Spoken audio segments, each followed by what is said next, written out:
Now look, that damn cowboy is president of the United States. That was the reaction of Ohio Senator Mark Hanna after learning that his close political ally, President William McKinley, had been assassinated. That damn cowboy was Theodore Roosevelt. Roosevelt had literally been a cowboy. He'd also been a war hero, politician, historian, explorer, big game hunter, ornithologist, and serious amateur boxer. And that's not even a complete list. Now he was adding another job, 26th President of the United States.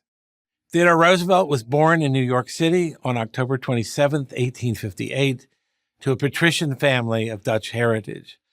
Homeschooled for his entire youth, he benefited from tutors and widespread foreign travel. In 1876, he entered Harvard. When he wasn't editing the campus literary magazine, he was rowing, boxing, and participating in a half-dozen Harvard social clubs.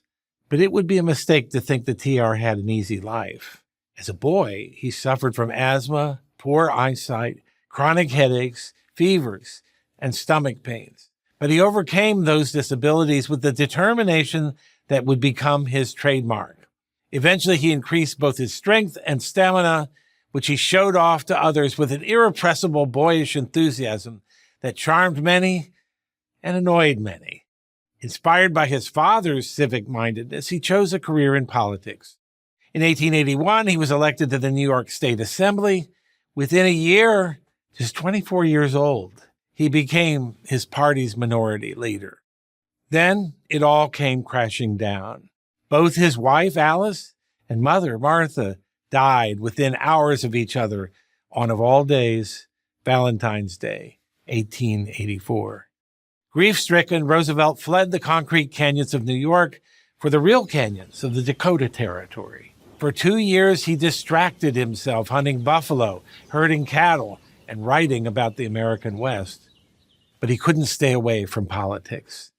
When he returned to the city in 1886, he resumed his steady rise through the ranks of New York and national politics. First as a member of the Civil Service Commission under President Benjamin Harrison, then as a New York City police commissioner, then as Assistant Secretary of the Navy under President William McKinley. While in this position, TR pushed hard for America to take the side of the Cuban rebels in revolt against their Spanish colonial masters. When the Spanish-American War broke out in 1898, TR traded in his suit and tie for a military uniform. His famous charge up San Juan Hill made him a national hero. Armed with this new reputation, he was elected governor of New York in 1898. He immediately clashed with New York Republican Party boss Thomas Platt.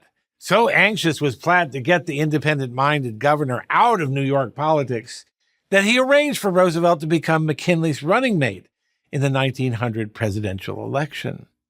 As vice president, Roosevelt nearly went crazy from boredom. McKinley, like most chief executives, gave his vice president almost nothing to do. And then, on September 6, 1901, McKinley was shot by a mentally disturbed anarchist in Buffalo, New York. 8 days later, he succumbed to his wounds. Theodore Roosevelt, the cowboy, was now president. At 42, the youngest man to ever occupy the office.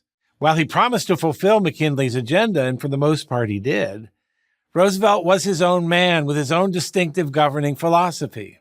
TR believed the president should set the legislative agenda for Congress, not the other way around, which had been the norm for most of American history. He was also not particularly deferential to the Constitution, which limits executive power. TR argued that a president was permitted to do anything that was not expressly forbidden by the Constitution. For example, when coal miners went on strike in May 1902, Roosevelt threatened to send the army to operate the mines. Asked whether that would be constitutional, Roosevelt replied, "To hell with the Constitution when the people want coal." Roosevelt applied the same assertiveness to foreign policy, as, for example, in the creation of the Panama Canal. When the Colombian government refused to lease the U.S. the Isthmus of Panama, Roosevelt took matters into his own hands. He told his Secretary of State, John Hay, "I do not think that the Bogota lot of jackrabbits should be allowed permanently to bar one of the future highways of civilization." TR sent a fleet of American warships to the Colombian coast to aid the nascent Panamanian separatist movement.